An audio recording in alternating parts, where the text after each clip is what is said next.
Hey everybody! Well, here we go with tour number 2 of 2023 of the native plant areas of our property. I don't really like to call them gardens anymore because that always implies some sort of formality, at least in my mind, and that's not what we have going on here. So we are opposite of what I did in tour 1 for this year. That was just over on the other side out in the sunlight. You can see that green tree right in the middle. That's the tulip tree that I'm using to orient. So for this video, we're just going to look around, right around our back side of the house, so the west side of the house, and just look around and see what's happening. So some of these areas were mostly just earth and trash and no real plants. And you can see here we have this rock wall that was part of the original foundation of the house. And then when they expanded the house, they took these out and put some cement blocks in that area. And you can see that there's all kinds of tunneling in there by the chipmunks, and they like it. There's bees that use that space, and it doesn't have any structural support anywhere, so it's just fine to move around as it wants to. Here you're going to see we do have a mix of native and non-native plants. There's a few irises that were here when we moved in, and there's a few grasses that are in here that are European, but most of the grasses that you see are native. So this is beet grass. It really loves this area. It just spread on its own so well. And we've got Joe Pye weed by that bird bath. I try to put the bird baths around areas where plants want some water, and right now we're really dry, so I'm changing the bird baths or adding water to them 2 times a day often when we're home. We've got Virginia creeper climbing up this old well pump. We had big plans a long time ago of adding it to the old well, which is right here. It's a shallow well. It would go dry often, but the water tasted really nice. Our deep well doesn't have quite as nice of water tasting, but it is what it is. We had to stop on the projects because projects can consume your life, and if it's not what you want to be doing, and if you're not having fun with it and it's not necessary, then you probably should reevaluate whether you keep doing it, which is what we have done. So we put a hold on all unnecessary projects. Over here, we've just got this mix, and I'm telling you all, we started planting things and then just plants started coming in. It's just really astonishing. I say that in every video, but it's no joke. So we put in this wood mint, which smells so fantastic. Oh, I love it. And we put in some of these spice bush, and they were tiny when we put them in, and they're really happy in this spot, so they are just growing. And these are next to that lilac. There's definitely a catbird nesting in there. We see them going in and out of there all the time. We have all kinds of asters and goldenrods that seeded themselves into here from other areas of our property. And since this is a transition zone of shade and sun, they do well. There's jewelweed, that's an annual, and impatiens that came in all on their own. There's a giant ragweed. They probably won't get real big back here just because they like a little more sun, but we'll see. Giant ragweed is a great bird food. I tolerate the sneezing because it's a great bird food. I really like watching the birds. We've got a lot of beautiful plants. Look at this. I mean, just imagine these trees and having piles of trash heaped up in there. And now look at the greenery. It's pretty astonishing. So let's keep going. Jewelweed, there's the jack-in-the-pulpits and Solomon seal. The Solomon seal actually came from out by the road, down the road. We picked trash along our road pretty frequently, and it was growing in the ditch. And happy here, my gosh. There's mayapple and Virginia creeper and poison ivy climbing up that tree. These trees are big, they can handle it. We definitely let them go because they're excellent sources of food for birds and for caterpillars. There's a house wren that keeps singing.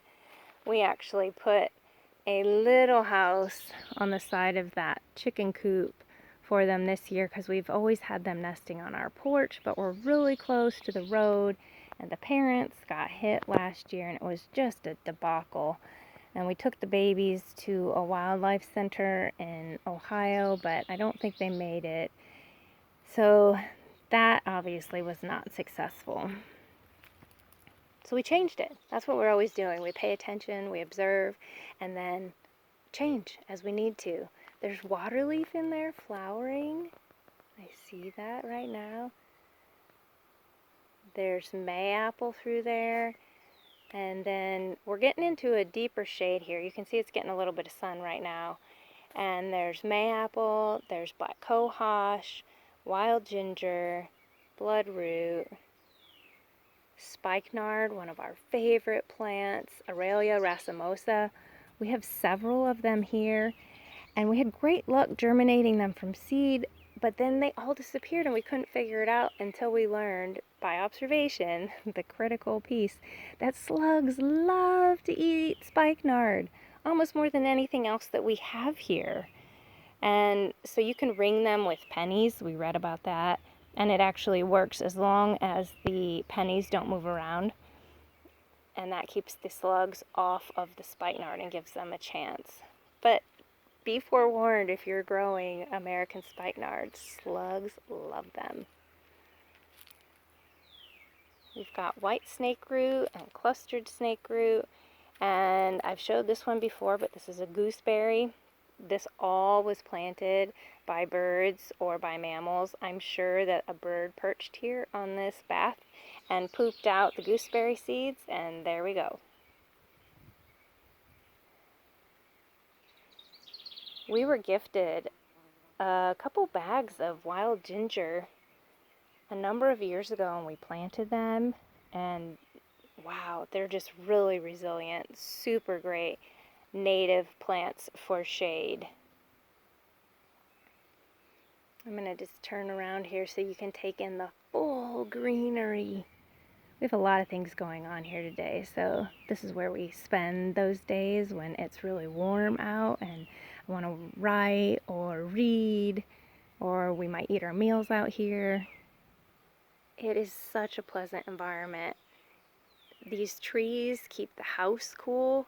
So even on these days when we're getting to 80, 85, 90, we don't need air conditioning because of the great air conditioning that is the trees. I see a catbird coming in. We're going to walk out here. They want to go to the bird bath. And we'll end up out here. This is bottle brush grass. Right here, another grass that loves shade and gets a big top, and it looks like a bottle brush. Green-headed coneflower seeded themselves in here, and they like it. It's really neat. I love that plant. So does Steve. Hey, Robin. So a lot of these birds, since it's drying down out there, are feeding a lot in the shady areas. Look at that. It's stark contrast. If you can believe it, I had those muck boots on this morning. We have some poison ivy lying in one of our paths, so I just went out there and kicked it all back. All these asters all came in on their own. Cherry, dogwood. Wow, it looks really wild. You can't even see the green barn. It's so white out there. And then there's our house with our bird tape. And I just added another bit of tape to our window today because a hummingbird died on one. So I tell you, with all this life, you're going to see a lot of death as well. But that means that there is so much life. They definitely go together. And you just got to get right with it. wing stem. And then right in here is the big patch of golden seal that Steve rescued. So far, doing quite well. And then this, my friends, is the backyard. Well, the back hangout area, I guess. The backyard is where I showed you last time. So if you've got shady areas, a lot of these plants that I talked about, if you're in the eastern deciduous forest, will do well. We are in zone 5A, I think. We're in a cold pocket here in Ohio. And one of the things that I wanted to point out too is plants will move into these stone areas and we don't spray. So some of these areas we just let expand, and some will give up because it gets too shady or too dry. And some, if they come in under the table, we'll just pull at some point. We really work to minimize our labor and maximize our enjoyment and the habitat of all of the lives that need this space that we're sharing with. Let us know some of your successes too, and maybe some of your challenges as well. It always is good to know you're in community with other people.